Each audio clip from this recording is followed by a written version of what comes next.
வணக்கங்களே.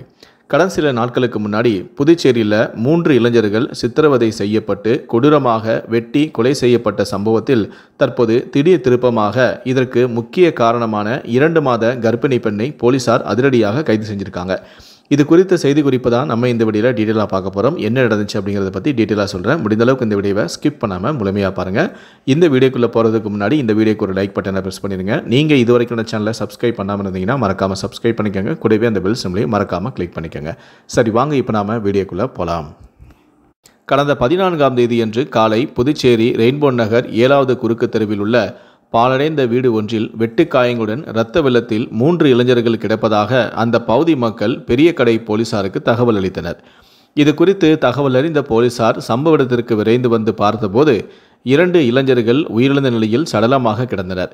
ஆபத்தான நிலையில் இருந்த ஒருவரை மீட்டு அரசு மருத்துவமனைக்கு அனுப்பி வைத்தனர். ஆனால் அங்கு அவருக்கு தீவிரமான சிகிச்சை அளித்தும் சிகிச்சை பலனின்றி சிறிது நேரத்திலேயே அவர் உயிரிழந்தார். இது தொடர்பாக டிஜிபியான சத்யசுந்தரம், சீனியர் எஸ்பியான கலைவாணன் தலைமையில் முத்தையால்பேட்டை, பெரியகடை மற்றும் குற்றப்பிரிவு காவலர்கள் விசாரணை நடத்தினார்கள். விசாரணையில் இறந்தது பிரபல ரவுடியான தெஸ்தானின் மகனான ரிஷி, திடீர் நகரைச் சேர்ந்த தேவா மற்றும் ஜே நகரைச் சேர்ந்த ஆதி ஆகியோர் கொலை செய்யப்பட்டது தெரியவந்தது. இதையடுத்து 3 பேரின் உடல்களையும் கைப்பற்றி பிரேத பரிசோதனைக்காக கதிர்காமம் அரசு மருத்துவமனைக்கு அனுப்பி வைத்தனர். இந்த கொலை சம்பவம் தொடர்பாக போலீசாரும் வழக்கு பதிவு செய்து குற்றவாளிகளை பிடிக்க 3 தனிப்படைகளும் அமைக்கப்பட்டு விசாரணை நடத்தியதில் ரவுடியான சத்யாவுக்கு இதில் தொடர்பு இருப்பது தெரியவந்தது. கொலை உட்பட பல்வேறு வழக்குகள் சத்யா மீது உள்ள நிலையில் அவர் அங்கு இல்லாததால் தற்போது அந்த வீடு காலி மனையாக உள்ளது. டிவி நகரைச் சேர்ந்த தகடு சத்யா என்ற ரவுடிக்கும் அரியாக்குப்பத்தை சேர்ந்த விக்கி என்ற ரவுடிக்கும் முன்விரோதம் இருந்து வந்துள்ளது. இதில் தகடு சத்யாவின் வலதுகாரமாக இருந்த முகிலன் என்ற ரவுடியை விக்கியின் டீம் கடலூர் மாவட்டம் பண்ருட்டியில் வைத்து கொலை செய்தனர். அதனைத் தொடர்ந்து அரியாக்குப்பம் விக்கி டீம் சத்யாவை போட்டு தள்ளவும், சத்யாவுடைய டீம் விக்கியை போட்டு தள்ளவும் திட்டம் போட்டு வந்தனர்.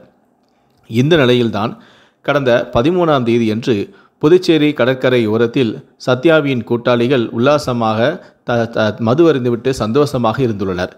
அப்போது அந்த பகுதியில் ஆதி, ரிஷி, தேவா இந்த மூவருமே யதார்த்தமாக பீச் லைனில் உலாவிக் கொண்டிருந்தனர். இதனை கண்ட சத்யாவின் ஆட்கள் அவர்கள் மூவரையுமே அழைத்து, எதற்காக இந்த பக்கம் வந்தீர்கள்? எங்களை கண்காணிக்க வந்தீர்களா? நீங்கள் விக்கி அனுப்பி வைத்த ஆட்களா என்றும் விசாரித்துள்ளனர். அப்போது எங்களை யாரும் இங்கே அனுப்பி வைக்கவில்லை, சத்யா அண்ணாவை எங்களுக்கு நல்லாவே தெரியும், வேண்டுமென்றால் அவரிடமே கேளுங்கள் என்று அவர்கள் பதில் தெரிவித்துள்ளனர். இதையடுத்து அவர்கள் மூவரையுமே சத்யாவின் கூட்டாளிகள் தங்களுடைய பைக்குகளில் ஏற்றிக்கொண்டு சுமார் இரவு 11 மணியளவில் ரெயின்போ நகரில் சத்யாவுக்கு சொந்தமான அந்த பாழடைந்த வீட்டுக்கு அழைத்து சென்றுள்ளனர். அதுவரை தான் அந்த சிசிடிவி கேமராவில் பதிவாகியிருந்தது. அங்கு போய் சேர்ந்ததுமே அவர்கள் ஒவ்வொருடமும் கத்தி முனையில் விசாரித்துள்ளனர். மூவருமே உயிர் பயத்தில் கெஞ்சினார்களாம்.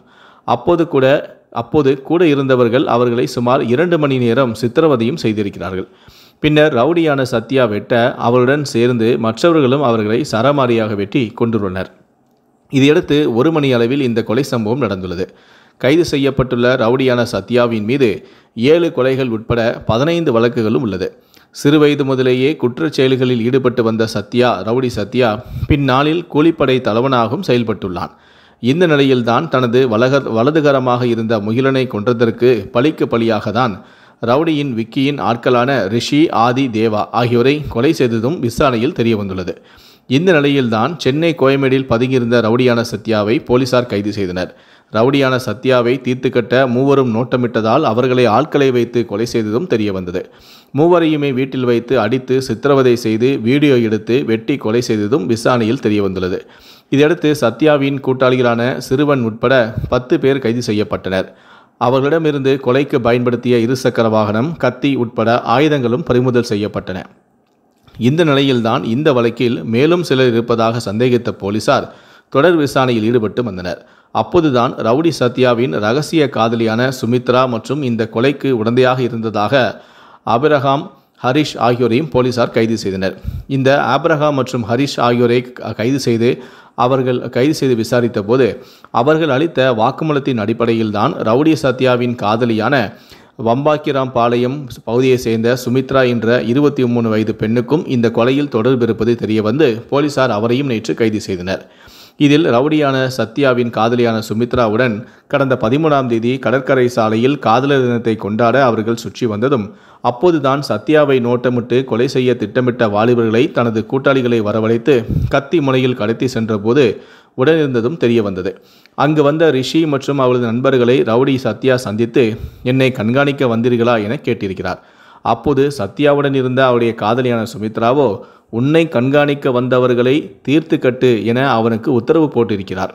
கொலைக்கு பின்னர் ரவுடியான சத்யாவிற்கு இந்த மூவரையும் கொலை செய்த தகவலை ரவுடியான சத்யா தன்னுடைய காதலியான சுமித்ராவிற்கு தெரிவித்திருக்கிறார். உடனே அவர் தன்னுடைய ஜிபேயில் இருந்து சத்யாவிற்கு 5000 ரூபாய் பணத்தை அனுப்பி எங்காவது சென்று தலைமறைவாகிவிடு எனவும் கூறியிருக்கிறார். இது அனைத்துமே போலீசாரின் விசாரணையில் தெரியவந்துள்ளது. இதையடுத்து அவரை கைது செய்ததாக போலீசார் தகவல் தெரிவித்துள்ளனர். தொடர்ந்து இந்த வழக்கில் கைது செய்யப்பட்ட மூவரையும் போலீசார் நீதிமன்றத்திற்கு முன்பு ஆஜர்படுத்தி காலாப்பட்டு மத்திய சிறையிலும் அடைத்துள்ளனர்.